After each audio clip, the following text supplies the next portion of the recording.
Well, here we are, Taylor Alejandro and Ron Greer. And I said your last name right, correct? That's good. Yeah, I say Greher. People say Greer. That's fine. I actually didn't know how to say yours, and now I do. So that's good.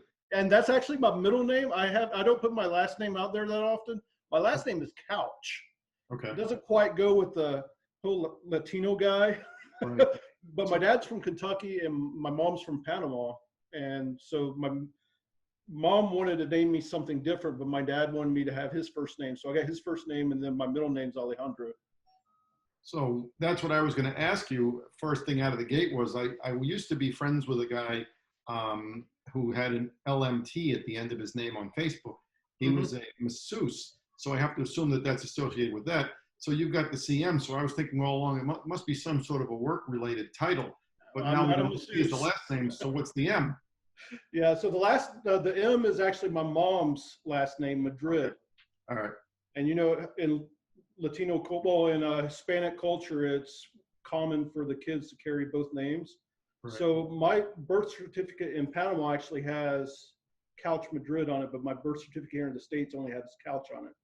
Right. And it's interesting you talk about that because I was born in Israel, although I left when I was 13 months old. But the Jewish religion is such that you take your mother's religion because, later in life she remarried and people would say, well, what religion are you? And it's interesting because if you have split parents and then the Catholic or Christian faith, you would take your father's. So it would be this whole weird mix thing going on. I mean, I've never been really religious, but I did grow up in sort of a religious community. And I went to a yeshiva, Mm-hmm. which is basically a Hebrew school, because the public school system wasn't the greatest in my area where I lived. And so they sent us there. And, it was half a day of just studies in Hebrew. Some of those studies were religious, some were not. And then the other half was all English. So it was a very different sort of atmosphere. We all grew up in like this bubble, in this school. And my neighborhood, go ahead. So is your first language as a child, was your first language Hebrew or was your first language English? Well, probably Hebrew, but we left the country fairly, I was at 13 months old. My mother had been living there. She was born in New York, but she'd been living in Israel for a while. And so, I probably grew up pretty much with English because we lived in New York right after that when I was a baby. I went to Hebrew school. I learned a lot of Hebrew. My mother used to talk to me in Hebrew all the time, and I would answer her in English. So I sort of lost a lot of that once I got out past 8th grade and I went to high school in a regular public school. I lost all that. So yeah, I mean, I kind of, my mother, spoke Hebrew to me, but I didn't return it. And so I lost a lot of it. And that's unfortunate. I can put together words and phrases. I'm better at listening than I am at speaking. Yeah. And the reading thing is really gone, and I feel terrible about that. And the holidays come around. I don't really, participate much in the holidays, but something like Passover, for example, you read from the book Mm-hmm. to do all these different rituals and prayers. If you watch the Ten Commandments, you've got that scene in there where they have their little Seder. And so realistically, it's hard for me to read out of that stuff because I let it go. And I could probably get it back up again. That kind of frustrates me a little bit. It's all been because my grandparents, I lived with my grandparents and my mother, we all lived in the same house for a while. So I got a lot of their culture, but as people pass on, I lost a lot of that. I'm more secular now. We're not really, we don't do anything. My wife is Christian, but Mm-hmm. she really doesn't do much of anything. And so it's kind of unfortunate all that's gone by the way. I used to visit my grandfather's sisters. They lived in Southern California, and we would do a lot of these holiday rituals, but gradually that's sort of all gone away. Yeah, and that'll typically happen in the US because whereas we would be someplace else, we'd be more immersed in the culture, but here we're more isolated away from it. Yeah. And granted, I know in New York there's a strong Jewish population and strong Jewish culture, um, even to the point where you got one of the most popular movies just in the past year, I think, actually featured a lot of that with Adam Sandler. It was a great movie. Oh, right, yeah. That's true, actually. We did see that in the theater. You bring that up. I don't want to get too far out, but I went to the theater where I don't go often to a theater. We went on a Saturday night, and Uh-huh. it was brutal. I can't stand it because everything now is this assigned seating. I'm coming from a time where you didn't even go in when the movie started. You just showed up in the Yeah. middle. And when it came back around and it looked familiar again, you said, well, this is where we came in. It's time to go.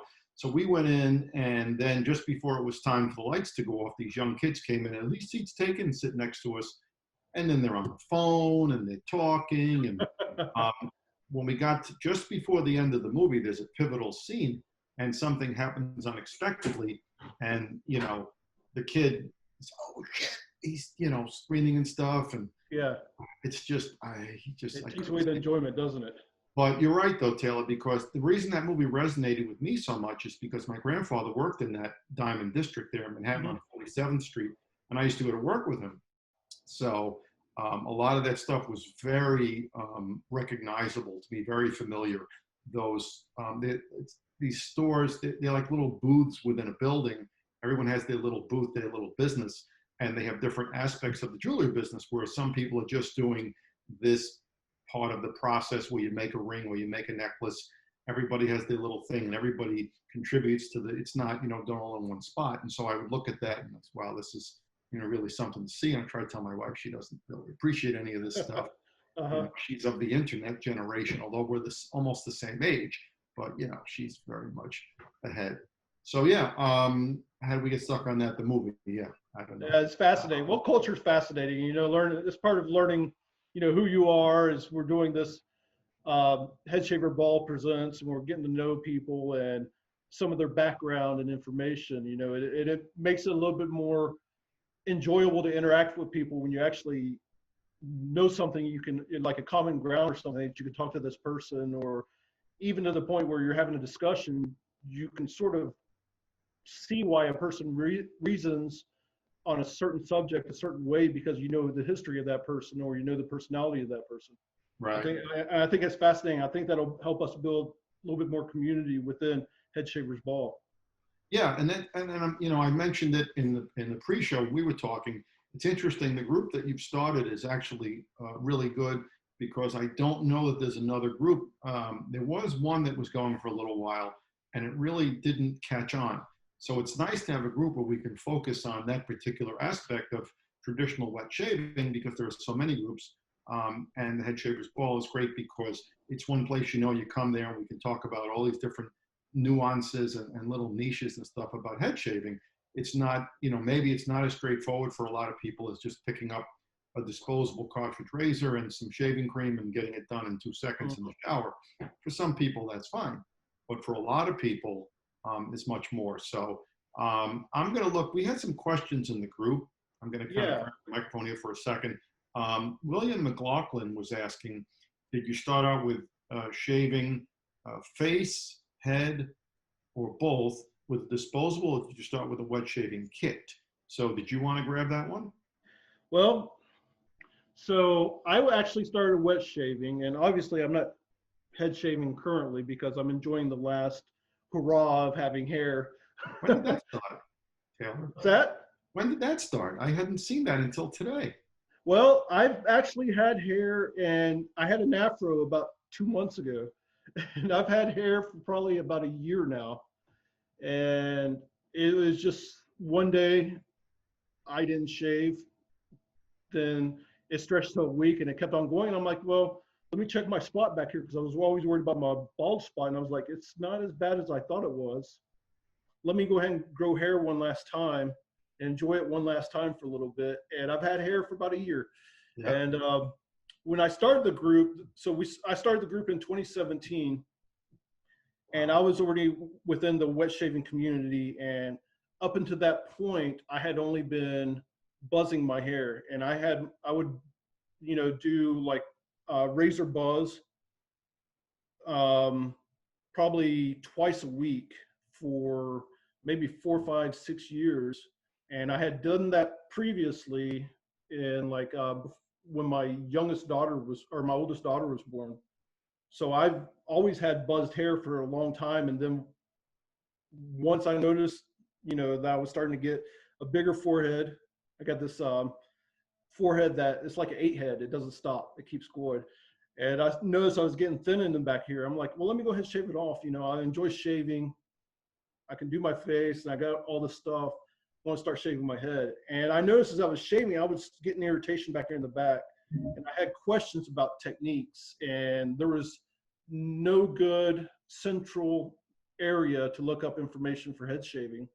And that's what started me wanting to do head shaver's ball. And so once I began head shaving, I was actually using wet shaving equipment. How about yourself?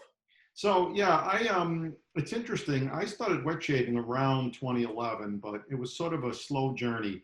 I sort of brought some products in and didn't bring some products in. But as far as head shaving goes, I had been buzzing my hair going to a place like Supercuts for a while, and letting them do it. And it was like, the closest you could get it with a clipper. And my wife had gotten on me because before that I'd been kind of growing it and having a barber cut it, and she said that it just didn't look right because it would sort of stick up, my hair because it was so thin, and she called it weeds. So what happened was I got the impression that she didn't want me to shave it with a razor, and I still think that's the case, but she debated that. At some point, she gave me the green light. I had coworkers pressuring me to shave my head. And they said, things like, you have a nice round head, it would look good.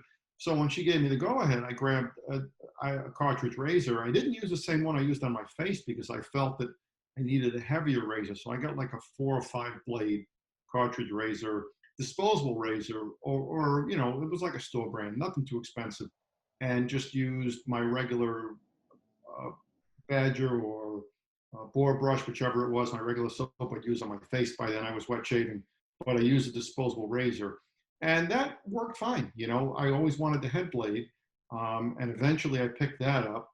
I didn't do well with the DE because I wasn't able to use gentle pressure on my head. That didn't work for me. I did use a single edge. I did use a single edge razor. I believe that's the first shave video I ever made. It was in the Big Shave that I did it, but I did it on YouTube.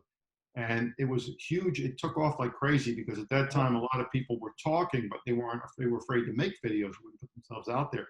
So I made this, actually Chris Peace, who used to be in the groups a lot, sent me an SE razor. I bought an Edwin Jagger bowl from him, and he threw in the razor. So I just grabbed it, and really quick, and wow, it was fantastic.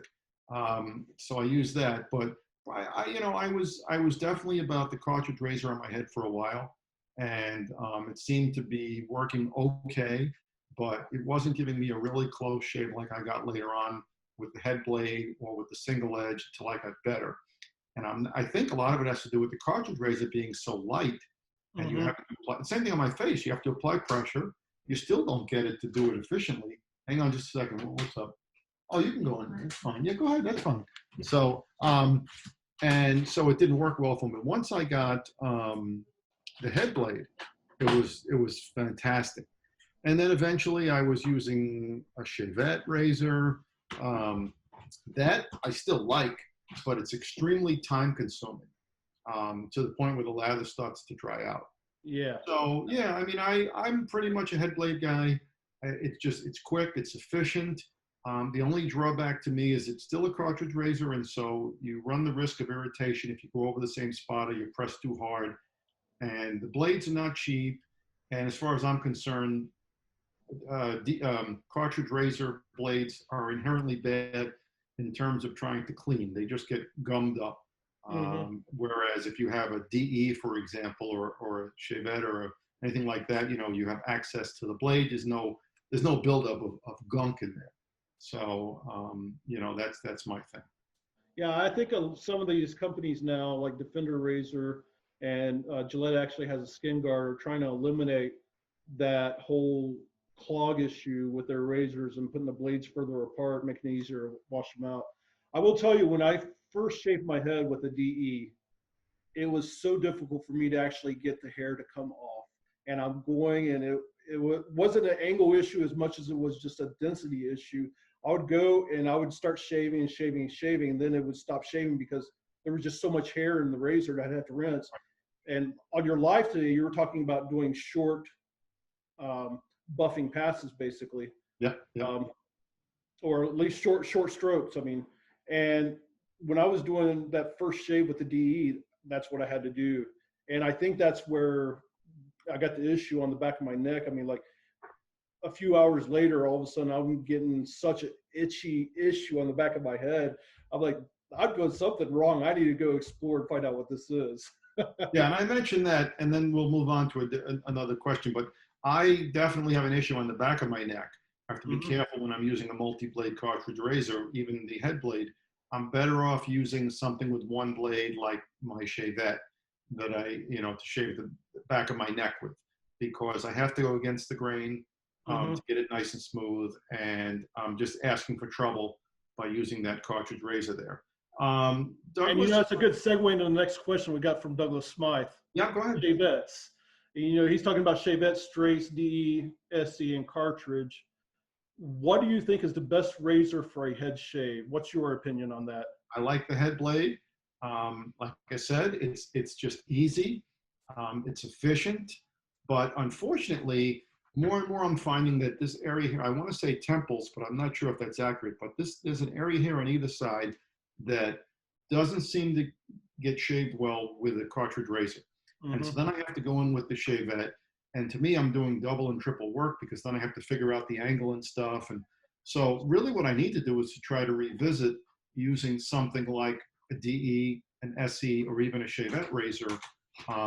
But I just haven't really done it. But that's what I kind of need to do. I think the head blade is great overall, and it's certainly quick for a Yeah. head shave. But you know what? I haven't looked at things like the leaf and the defender. I haven't looked at those at all because I took a break from Facebook, and so I was completely out of the loop. And those things look interesting to me. I'm hearing a lot of good stuff about the leaf, especially, and the defender as well. So I don't know. I like the head blade, but it's not perfect. There's room for improvement there. How about Yeah. you? And I tell you, the best shaves I got, but it was time consuming, was with a shavette, was with the Focus Out Slim. Yeah. And because it's got that natural angle built in the bevel, it was just such a great shave, but it was time consuming. As far as DEs, I really love the Merkur Slant, and it's always been a very efficient razor. It's got a big enough gap in there to push the hair through, and I could just carve the hair right off with that and not have any type of issues. I also used when I was shaving. I also used Moto, or well, it's the one that has the like the Hot Wheels tire on the back of it. That's what I have. Yeah. Yeah, The head blade moto. and I I would shave in the shower with just shampoo with that and get really good shaves out of it. Yeah, yeah, it's great. But like I said, the problem with head blade is it used to be that you could get both the razors and the blades and even the other products at certain stores on a limited basis. But they did away with all that a couple of years ago. Headblade did. And so, now if you want to order stuff, if you get it on Amazon, well, the shipping is either free or inexpensive, but the cost is much higher. And then if you get it from Headblade, the shipping is outrageous. So you need to put together, unless you put together enough of an order, which is Yeah, all of our dilemmas anyway, to make enough of an order yeah, to get free shipping. And so, that I wind up having to put together a significant order to get my blades and get other stuff in there. And so that kind of bothers me, but hmm. I love my head blade. It's really simple. Well, I tell you, there's a lot of people that have been using the Moto, the head blade with the attachment Yeah. and the Gillette sensor, and a lot of people are enjoying that. And you can get your sensor blades at the grocery store or Walgreens or something like that. Yeah, I need to do that, but again, the adapters, you have to get them from Headblade right now. They're hard to find. And I Hmm. understand that may be going away. And so I go back to my same dilemma of having to put together in order to rise above the shipping threshold. So, I'm sort of been lazy there and I've been getting away with it. But I am thinking about getting, like you said, the Sensor XL blades if I Hmm. can get the adapters. A couple people in the group mentioned that you could get them on eBay, but apparently you currently cannot. So that was kind of a drag there, but we'll see what happens. Like I said, I shaved my head today with the head blade moto. I love it. It works well for me, but I definitely use the blades longer than I should because Mhm. they're just not so easy to come by because I used to be good about keeping track of how many shaves are on them. I don't do that anymore. In the beginning, all of us had these fancy worksheets and spreadsheets, and we had a picture of the of a human face where you could indicate the grain and all this stuff and point arrows and map Yeah. your face. And, a lot of us have moved on from all that because it's not our whole life anymore. So we think. Other people on the Yeah. outside think, I just want to shave and be done with it. And you guys are nuts. But, that's cult, Yeah. that kind of a Yeah. thing. It gets to the point where we still enjoy it, but not to the point of what we enjoyed it in the beginning. Some of us. And then Yeah. some people really get into all the nuances and they really have time to get into all the groups and make these detailed posts, which we enjoy, Mhm. looking at stuff. But for me, because Douglas had asked a question about shavettes, I'm going to skip ahead because I started the Shavette World Group at the end of 2015. And, he's been with us for a while. He helped us to get our group Shavette, our group soap and splash. And, for that, we owe him greatly. Although you can still get the soap and splash, the razor is long gone. There was a lot of issues there, and that's a shame. But he asked some new insights on techniques with regard to shavettes. And I've got to be honest, I've been pretty lazy. I am the kind of person that uses the same setup for the most part for a while. And I've been using my Dovo shavette for quite some time. And I'm Mhm. very partial to the PermaSharp half DE blade. So, that's what I've been using. Do I have any new techniques? Not really. Like I said in my video today, to me, the shavette is invaluable to get under my nose. And as far as the head shave goes, behind my ear. That's Um, a hard spot to get. right. And if I use the cartridge razor and I try to get behind the ear, I'm guaranteed to cut myself. Mhm. But having said that, with the shavette, I actually cut myself here today because, you have to be really careful. You got to get behind the ear. You don't want to go in too steep of an angle, and it's tricky. But as far as the shavettes go, I just I like it. I got a Parker 22R recently from Shave Nation just because I have a bunch of razors. I mean, it's not like I needed a DE, another one, but I've been using that a little bit. And so what I want to do is revisit using either a DE or an SE on my head, Mhm. um, and not the Shavette right now. But although I've done the Shavette head shave on video and it went okay, it's just like I said, it's time. I usually shave my face and head at the same time. That's the biggest issue. If I could make a schedule, if I could get into a routine where I would alternate face one day, head one day, that would be great. But I also don't like to shave if I'm not out of the shower. I feel that a hot towel at home is not going to give me the same benefit as the As shower. having a fully hydrated head and Right. face. But in a barbershop setting, or if I had the patience, you could take a towel Mhm. just for the purpose, and you could several times put it on your face hot, and then also put some oil in it. That's what the Yeah, barber will and do. they massage you with oils too to help, loosen up the hairs and Yeah. So yeah, I mean, as far as head shaving goes, I want to try to branch out a little bit using different hardware. I just haven't gotten to it yet. A lot of it had to do with work, but right now I'm not working as much, so I do Mhm. have the time to kind of relax a little bit. I just haven't gotten to it yet. So I'll Now, throw it back to you. do you use Feather Artist Club shave at any? Oh yeah, absolutely. That was my go-to for a long time. Yeah, so that's a razor I probably use second most. And since I've gotten mine, I haven't used it for head shave. Have you used it on a head shave? Oh yeah, absolutely. I know it seems like it's a more mild blade because it is much more rigid than a DE. So is it an easier shave on the head with the Feather Artist Club than say your Focus Out Slim or the Dova Shavette?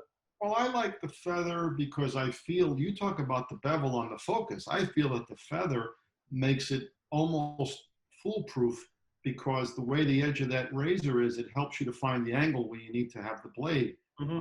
Has sort of a guide on the SS. Now on the DX, it's a little different. There's two different trims, if you will. Yeah. On the Feather Artist Club SS, it makes it where you can find the angle very easily.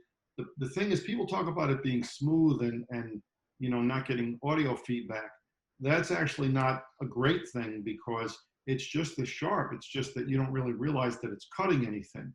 So you have to sort of get used to that. So I mean, for the head, I think the feather is a easier razor, less chance of getting cut than using like a Dovo shave. That's my feeling. The focus, I like it. Dovo is really light. That's the problem with the Dovo. The focus I like a lot. It has a great feel to it, and it's just really fun to use. It's easy to use. But again, I just haven't used anything besides the head blade on my head for a while. Although at the end, when I clean up behind my ears and my neck, sometimes I'll start to go up the back of my head with that shave head to sort of, I can feel a little bit. I keep going higher and higher. So it's just that these areas are going to be harder to do because I haven't practiced it. I'm not used to it. So, that's what I need to do. But, it all goes back to what we do in this hobby is that there's so many different things you can do. It's so much fun. It doesn't get boring. You don't have to do the same thing all the time. And at the same time, you don't have to go crazy and buy a million products, even though some people do, because what that leads to is selling all this stuff. I don't want to do that. It seems to me like, I mean, I got a cabinet, you can't see it next to me, cabinet filled with stuff. I haven't bought soap or anything like that in a long time. And I don't see myself doing it. The last time I bought a bunch of stuff, I was at Maggard's. We had a meetup in 2016. And that was a lot of fun. I took my wife, we made a weekend out of it. And she criticizes me all the time, but we're walking around the shop and she filled up a shopping bag full of crap and gave it to me. And I still have a whole bunch of it. So, but that was such a blast that, I wanted to go again. I never got a chance to go after that. And I haven't been to any meetups in quite a few years. New York, I used to go all the time. Obviously now we're just suffering without being able to have any meetups at all. Realistically, Chicago, New York, you have the one either in Los Angeles or the Southwest. They had one in Arizona last year, I think. And I really it seems like the ones they had in New York last year were more cigar meetups, right? I don't know. We actually had one, and Douglas was there on a boat that sort of does like a little sightsee thing out in the harbor kind of thing. Okay, I remember hearing about that. Yeah, Douglas was there, and we used to have them all the time at Pasteur's. And more recently, Leon, the owner, actually got us a room upstairs where we could go and congregate, and that was a lot of fun. And we had the one in Foxwoods, which is in Connecticut, a couple of years back, and the Maggards were there actually. That was a lot of fun too. So right now it's just I never went to Chicago. I meant to go there. Those are always going to be a lot of fun. But of course, if you look on YouTube and you see Joe from Queens YouTube page, he's got the video is called The Shave of a Lifetime, or The Meetup of a Lifetime. And that's one we had in New York, where a lot of people were there from all over the country and beyond. And Khan showed up by surprise. And it was just wonderful. We go to Second Avenue Deli and have a nice meal. And unfortunately, some of those guys are not in the community anymore for various reasons. One guy just doesn't do social media anymore, and I can understand that. So, I mean, I miss all the meetups, and I don't know if I'm gonna. It's just hard to make it work sometimes with work and stuff. And right now, because I'm working less, I'm less inclined to extend myself financially, to go to one of these meetups. Because realistically, you have to allot a lot of time to do it. So it's tough. But I will say, and the point of this, what we're doing now is to try to meet people a little bit more than we do in the groups. I have met and made friends with people at those meetups that were reinforced before and after in the shave community and on social media. But the relationships that I was able to make at the connections I was able to make at those meetups are invaluable. And they go beyond just the shave community. They actually become like real life friendships, Absolutely. It's so much fun. I mean, there's at least a half dozen people that I've made personal connections with, and I've met them outside of meetups, just, hey, I'm in the area, let's get together for lunch kind of thing. And it's just wonderful, you know? So this thing brings us together, and it's just a shame that my work situation has changed. I used to be in New York a lot, and that area is just more conducive to meeting with people. There's more people in the area. So, that's kind of a shame. My work situation has changed quite a bit there. But having said all that, it's like I said, I'm going to go back to it. It's really nice to have this group that you've started so that we can sort of get together. I notice we have several UK members who we'll talk about in the future, which is also nice.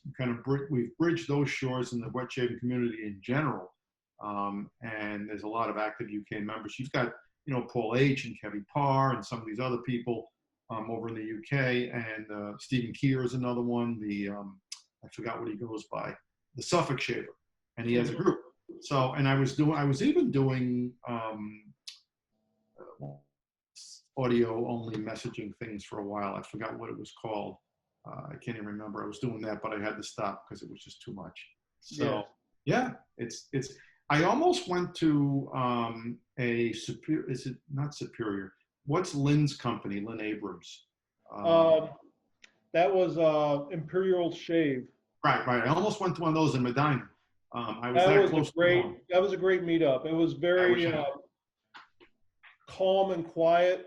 They had made a weekend of it, but I only went to the actual meetup in the day and hung out with Brian Trepka for a while with Shannon Stokes, and watched Lynn hone a razor for a while. And he talked about how his honing hand was so much bigger than his regular hand.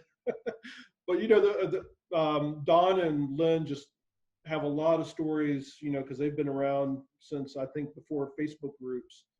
Back in the they had the Yahoo message board thing going on for a long time. They've been around quite a while, and I remember because Douglas used to have several different podcast kind of things, and the one that he interviewed Lynn, and it was wonderful. I can't remember what it was called, but him and Khan used to also team up and do things. Was it How to Grow a Mustache podcast? Yeah, Douglas's company was How to Grow a Mustache, and they had a podcast. Him and Ryan Stephen Green. I remember the podcast. I just can't remember the name of it. Yeah, I mean, I could look it up on my phone. But yeah, they would do that, and they would bring in, and Matt Pisarcik and Tiffany at the time, they were together. And I also met her at Foxwoods, and she was just such a wonderful person. I mean, they're all, Peter Charcalis, all these people. He started his own company. I met Mike Bustamante. We were in New York at Pasteur's and probably somewhere else too. And, all this stuff. And Darren, what's their name now? They got the soap company. Yeah, Darren Seibert. Spoke with him. And Rudy Sains was there. That was so much fun to meet these people. It's just, like you said, even if it's just for a couple hours, the connection that you make and the discussions that you have go far beyond the hobby. And it's so much fun, and it goes way past that little avatar that you have on your profile. So besides wet shaving, what are some other hobbies that you have?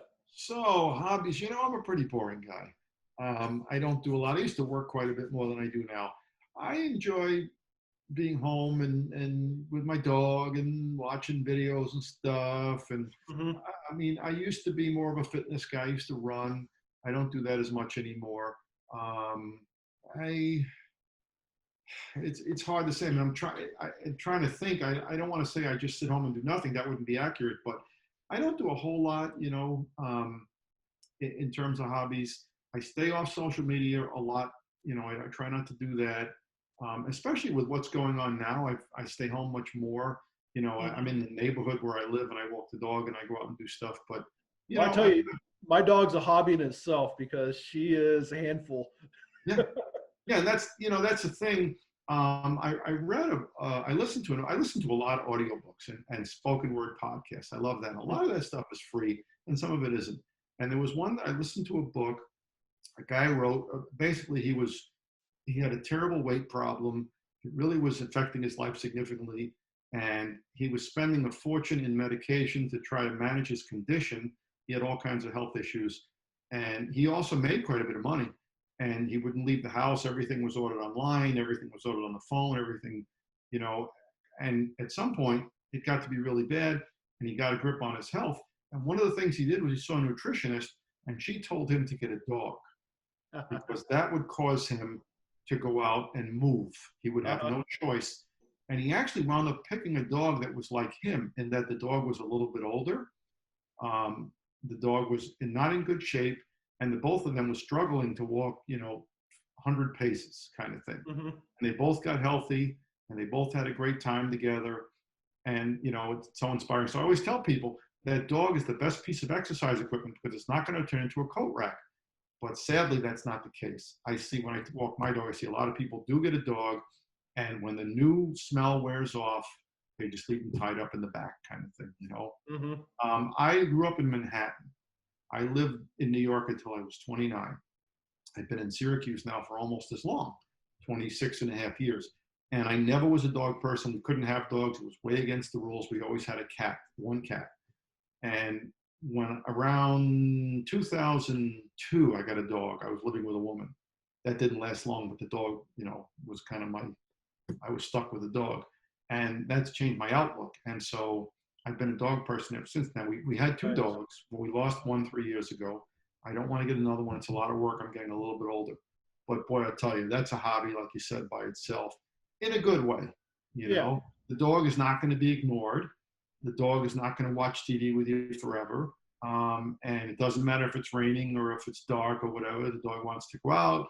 She wants to walk. She wants to smell. My wife used to work with someone that said when a dog goes out for a walk and they're smelling, that's like reading a paper to them. Yeah. All different smells and stuff. So I also read a couple of books by Cesar Millan and learned some things about animal behavior. And, you can't treat them like people when you try to discipline them and things like that. So that's been a big enrichment to my life. But other than that, I'm not, I was doing a lot of fitness stuff. I'm not anymore.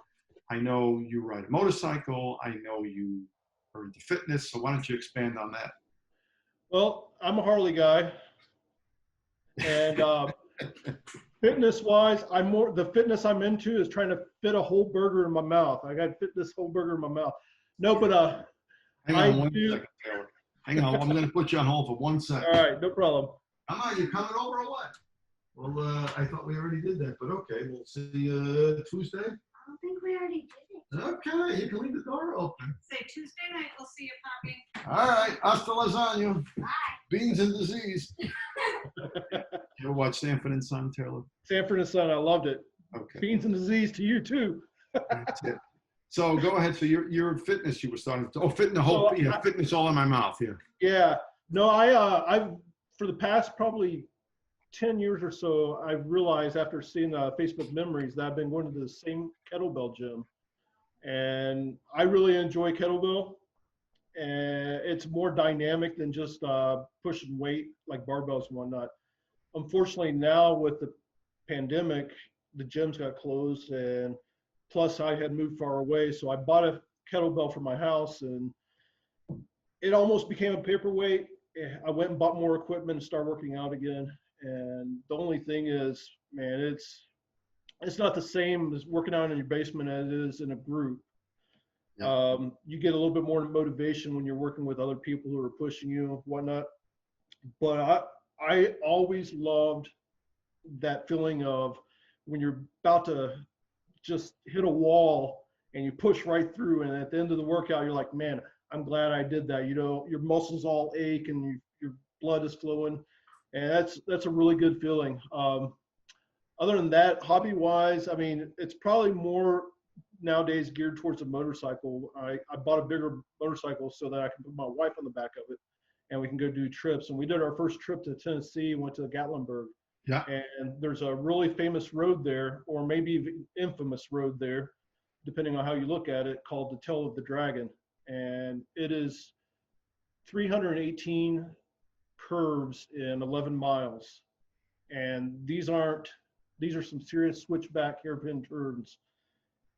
I didn't know what I was getting myself into. I had my wife on the back of the bike, and with her on the bike, that's 1,000 pounds that I'm trying to take care of going around these curves. And I was so timid when I went down, and when I went down, I was like, yes, we did it. I don't want to go back up. So we rode on through North Carolina and came back, and then we rode home and got hit with a deluge of rain passing through. It was a good time, and I really like that I invested in that to have a hobby that I can enjoy with my wife, being traveling on a motorcycle. Yeah. Yeah, I noticed we forgot one question. I want to circle back around real quick from Wesley Allen that talked about if you could rate any head shavers, then who would it be and why, and what hardware and software would you take? So I'm going to see if you can try to address that from Mr. Allen. You know, I thought about this, and I am so satisfied with my gear right now that if I was to rate anybody's den at this point, it wouldn't be for items that I would use, but it would be for collector's items. Within our group, I think I don't know if I can say his name correctly. Connie Magnuson Yeah. has some beautiful razors. There's a guy, Oscar, I can't remember his last name. He has some beautiful razors too. And of course, Douglas Smythe Yeah. has a plethora of stuff. I would rate one of those three people's den just for the collector items. Yeah. Yeah, I actually don't, the only thing I can think of is sometimes there's some beautiful straight razors out there. So you think of guys like Matt Robbins or even Lynn. Geo has some really nice straight razors over there. But you mentioned Peter Charkalis just got a really beautiful one from Matt Sprecher. And you know who else has a bunch of beautiful razors? Chris Cohen, who I've met several times. We've had actually lunch together more than once outside of the meetups, and he's a wonderful guy, and he's got wonderful some guy, yes. collection. Him and his wife Jean. Yeah. Mrs. Bubbles. Yes. So yeah, and there was one other thing. I lost my train here. Let's see. We were talking about, let's see. Oh, that's what I was going to say. So I have been thinking for a long time. What I really want to do is go on a wet shave road trip. What I mean by that is I just want to go visit people. The only reason for my trip in my car by myself is to meet as many people as I can. And I start thinking in my head of where these people live geographically, because I drive for a living. I mean, I didn't mention that, but I've been driving. I just started driving for Greyhound in 1991. Mm-hmm. And I left briefly for a year in 94 to drive a truck over the road. I came back in 95.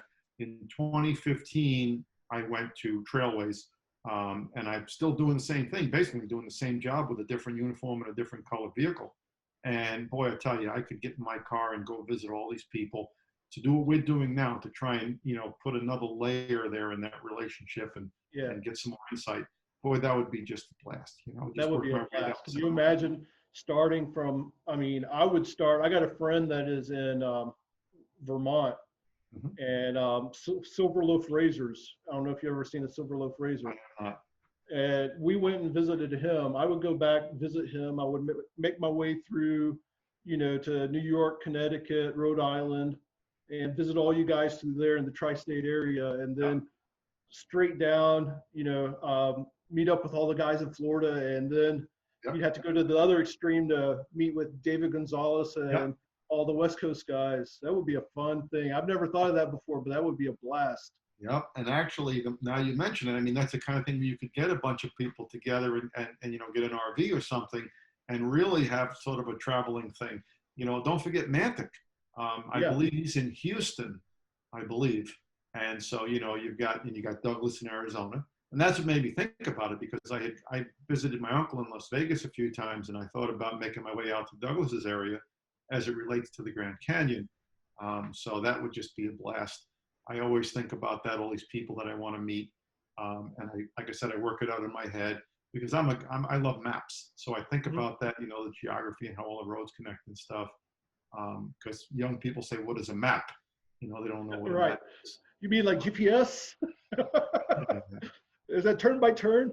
So since you love maps and you love to travel, where is your favorite place that you've been to and one place you would really love to go to? Well, you know what? I used to really like to go to Venice Beach a lot. I had a lot of family in that area. And I used to there was this one place, for some reason, it just resonated with me. I sat down, I had a burger with my grandfather. He's since passed away. We used to travel all over the country together on Greyhound. And so I don't know if I went to visit my uncle in Las Vegas several times, and I really like it there a lot. I've got a lifelong friend who I grew up with in New York, who lives in San Diego now. So that area there, Southern California, has always been, I really enjoyed it. We went to Coronado, and that was just wonderful. The beach over there, we got really burned badly. Holy crap, we just had no no concept of how to protect ourselves from the sun. And it was really bad. But place that I would like to go, I had planned when I first got into this wet shaving thing, I thought, why don't I take a trip to England? Why don't I go visit all these Taylor of Old Bond and, those 4 places there, St. James. Main Street, and yeah. Right. Yeah, German Street. Let's go do that. And then I found out that the airfare is like half the cost of the trip, and then the city itself is very costly. I'd love to be able to do that too. To visit all these people in the UK, to go stand in front of, one of these places to get a shave in there from a barber in one of those places. I'm drawing a blank on the names of all of them. You've got Tobbs. There's probably 4 of them. There's Trumpers. There's GOF Trumper. Right. There's Trumper and Taylor of Old Bond, and there's got to be 2 more. Oh man. Oh, my cabinet here and look. Let's see if I can figure it out. Yeah. I'm drawing a blank now, but let's see. You know what? I'm gonna let it go for now. But Taylor yes, Old Bond Street. You know what? They usually call it what, the 4 T's, I think, or something. exactly. Yep. So So I that can't remember. that would be my thing, is to go over there. And then of course, some of these other places like Italy, we've got people in the groups from those places. I remember Mark Dayock had visited Italy on one of his many trips and had met up with someone that's in our group now, a barber over there, a nice lady. So I would love to go to the UK, but it's just financially, I just couldn't see it, especially what's going on now. Right now, it's all just trying to, stay afloat.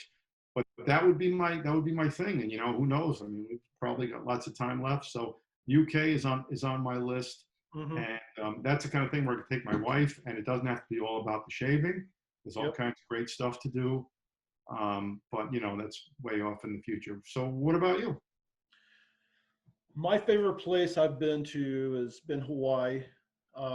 We actually went to the Big Island, which is not the big resort type of place that Oahu is. It's more of a family-oriented island, and we drove around Kona, we drove around Hilo, and I really enjoyed that area there. And it's just it was refreshing, because they, like, even at night the place sort of shuts down at 9 o'clock at night. It's more of a family-centered island. And a place I would really like to go is Arizona. I've, passed over, I've touched down and on a layover, but I've never actually gone and traveled within Arizona, because we have talked about recently going to the Grand Canyon, going to Havasu Falls. Yeah. I've just been told recently about I think it's the Arizona swim hole or something like that. It's a waterfall that has what they call a toilet bowl in it, and where people jump in and then they swim underneath rocks and then swim out into another pool. And it looks pretty amazing. I mean, it's all that landscape and the painted desert, and then the, was it Antelope Canyon, I think's the name of the other area over there I'd like to see. There's just so much that Arizona offers that I really want to go out and discover. And I'm jealous of people like Matt and Doug who live out there. Yeah, I drove through there several times when I was driving a truck. And when I was in the Marine Corps in the 80s, I was in 29 Palms. So I went to Joshua Tree and some of these other places over there. And, that was a lot of fun. But I spent so much time in Southern California, and I really loved it. It's changed a lot. Especially my perspective has changed, but it's changed a lot. But unfortunately, I can't say that about New York, in that I don't really miss that place. I miss the place that it was when I was there, but it's so much different now, and that's not for me. And before I forget, I just wanted to touch on one other topic that's important, and that is that when we get together in these groups, we always keep it about, our common interests and things like that, and we avoid things that are, divisive, like politics. And it's not that we have rules, it's just that, we come together to enjoy this thing, and that other stuff goes somewhere else. And, there's nothing wrong with it, but it's nice to keep it out of those groups so that we can all, share this interest and sort of have these unwritten boundaries. And I think that works out really well in most of the groups, and I like it. Yeah, it's a little bit nicer to have, more unified, calming conversation, because there, like you said, there are other places where you can have controversial topics of whatever interests you. But when we get into a place where we want to actually enjoy it, we don't want it to be something that's abrasive for anybody else, or, you know, that it becomes, as we were mentioning, a toxic environment. We want everybody to be able to come here and express themselves freely over, you know, within the bounds of what is suitable for the group, Right. and what is, you know, accepted as, you know, being appropriate behavior for us. Right, and that's a nice thing, is that, you know, for the most part, that's all self-policing, but it also means that people feel free to express themselves without any reservations, without any feelings of self-conscience, whether it's that they're new to the hobby or they have a question that they feel is silly. You know, we all enjoy giving advice, giving feedback, sharing our experiences, and, you know, just it's a positive atmosphere, and it's very reinforcing. So I like that a lot, and that's what's nice about these groups.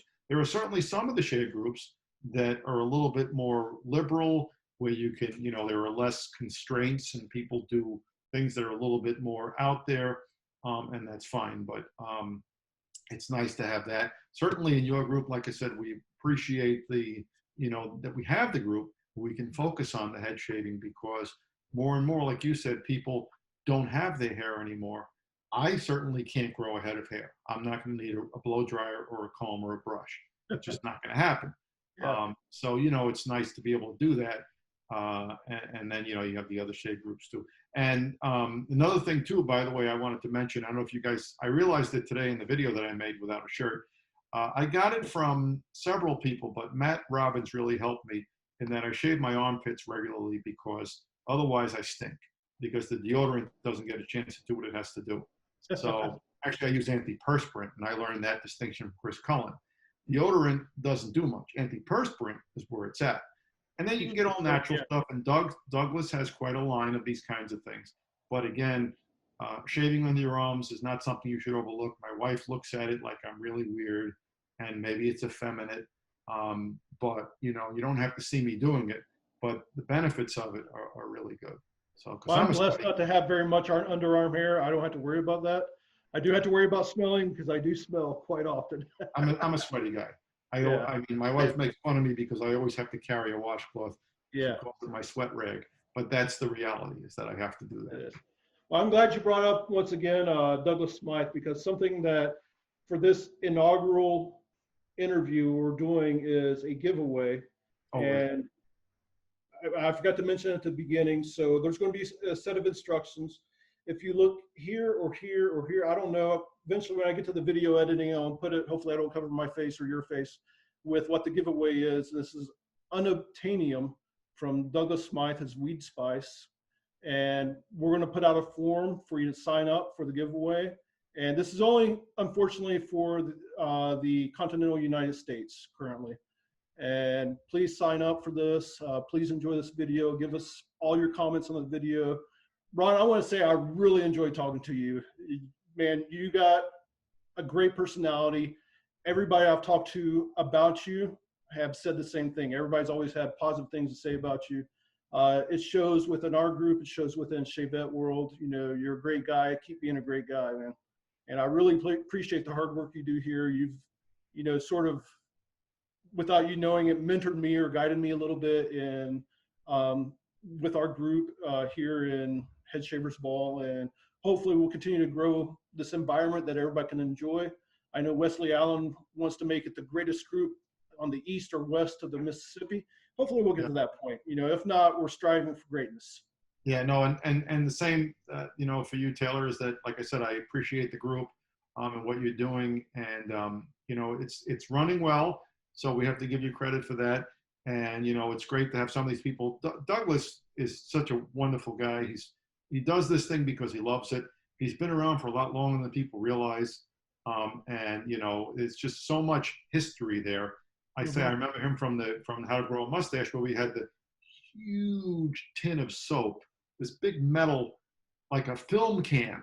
And I've got some of those. I've got the beach in one of those. They're like a film can, and it's wonderful. I love the Bay Rum. I love that. Yeah, yeah. So, you know, I mean, him and Fran, I mean, I remember when they moved from Massachusetts to Arizona in a U-Haul that didn't go well, but ultimately it worked out fantastic. So yeah, I mean, we you know, and it was great talking with you as well, and getting to, you know, meet the person, because you can type all day on the keyboard and you don't know much about a person. Yeah. And the other thing is, I've talked to several people in the groups just via audio call, and even that is wonderful. A guy like Chris Bailey, you know, I've not met him in person, unfortunately, but I've spent a lot of time talking to him audio wise, and it puts a whole new layer on it, and it's just wonderful. So It is. And it's great now that Facebook has created the Facebook rooms, so that, you know, you don't have to have anything structured. You can just go in there, create a room, and people can migrate to that room as they see it pop up live there, and just have conversations. I know we did or somebody did that in the groups, one of the other groups the other day, and I joined in the conversation. And, you know, as the group grows larger and larger, it's hard to have one-on-one conversations, but at the same time, you're able to sit back and enjoy people talking and see how people are and how people interact with each other. Yep. Yep. This is fun. So I look forward to a couple things. We're gonna have this giveaway, obviously, which is always fun, you know, in the groups. And then we're going to try to continue this series of having a one-on-one discussion, either myself or you, with someone in the group, to sort of get to know that person, people that are in the group that are active, and, you know, put more to that face, to that profile than we have, and sort of make the group that more of an immersive and an interactive and a fun experience, even more so. So I believe you will be scheduling the next interview, and I'll get with you as far as date wise, and also that there's going to be a code word here that people need to insert into the giveaway, and maybe you'll announce the winner of that giveaway. So we'll go over those details later on and get that all worked out. Okay. Sounds good. Awesome. I enjoyed talking with you tonight. You have a great night. Enjoy the time with the family. All right. All right, Taylor. We'll talk to you. All right. Thanks a lot. All right, yep.